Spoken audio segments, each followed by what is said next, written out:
Hello again everyone, it's Critical Rocket with another chassis variant video series. I haven't quite figured out a name for this yet. This is the second of the Locust videos we're going to be doing. This is the 3M. Now, the 3M is the Marek version. As we know, Marek like their lasers. This is pretty much just boating a shit ton of smalls with a medium laser in the center torso. Like most Locust, that medium laser kind of stays with it wherever it goes. So, on the face of it, this version seems like it would be a much hotter variant that would suffer a bit more from obviously overheating with firing all its small lasers and its medium. The key thing is, though, is that this mech is an incredibly close in-fighter.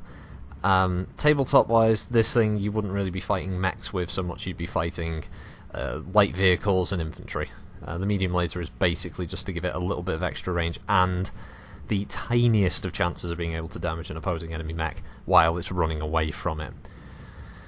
But in MWO, obviously, small lasers are king, so if you fancy finding the weight, you can obviously run a bit slower and run around with things like the old pulse lasers. You can drop out the medium, and you can play around a bit. It does have a lot of customization for energy builds, however you want to go. I don't think you can put anything ridiculous like a PPC on it. You probably get a large pulse in there somehow, if you really wanted to. Unfortunately for this drop, I got Alpine Peaks. Not much I can do about that, unfortunately. Which was, at first I was thinking, do I really want this video? I was like, no, fuck it, let's see if I can take a short-range mech like this Locust 3M variant and see if I can get it in there. See if I can do some damage. And for this series, it's not like my main ones where I try and get a win and survive and all that. It's just gameplay. And I got a kill, so, it's not all bad.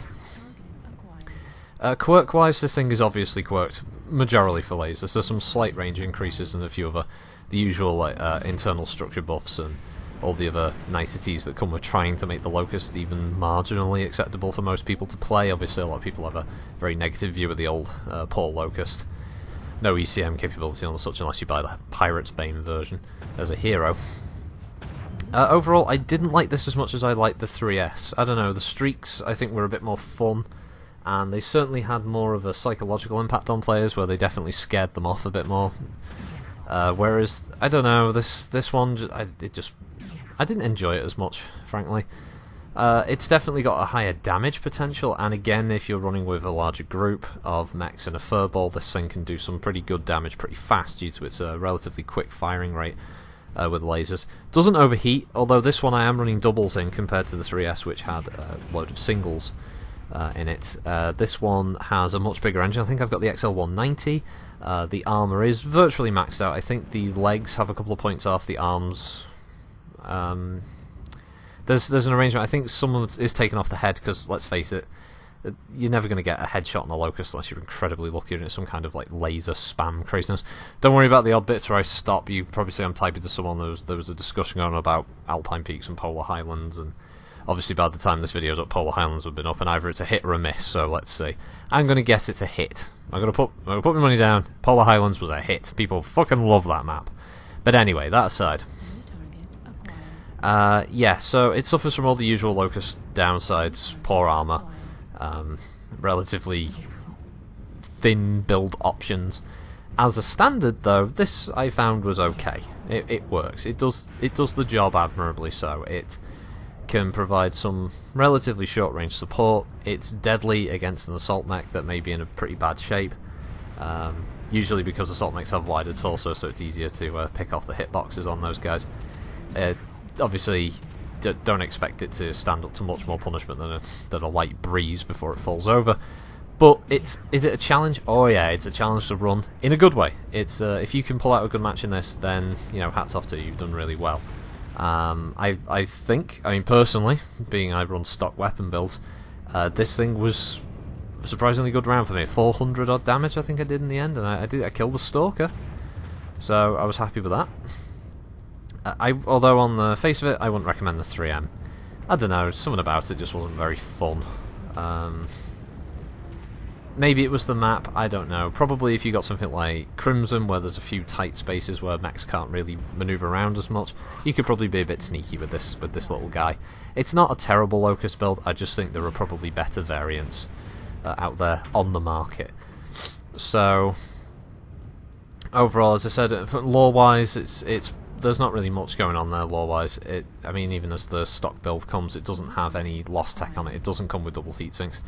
I don't think it comes with ferrofibrous. It might do, actually, so it might be the only thing that the Mareks did with this one, was they just bumped the armour to ferrofibrous to obviously allow a little bit more weight for things like the small lasers and the such. But once you whack in an XL engine, which it doesn't come with as a standard, it suddenly allows you to do a hell of a lot more. It was also one of the few that happily I could actually get to 20 tons because of this new bug that comes with it where armour doesn't quite round up. I would prefer it if armour always rounded up to half or the full ton rather than fucking dicking me around with a 0.9 of a ton, which unfortunately the 3S had, but this one doesn't. This one was 20 tons square, so I was quite happy with that. As a result, it just has a shit ton of more heatsinks. I think it's got 5 doubles in there, an XL190, so it's running as fast as it possibly can.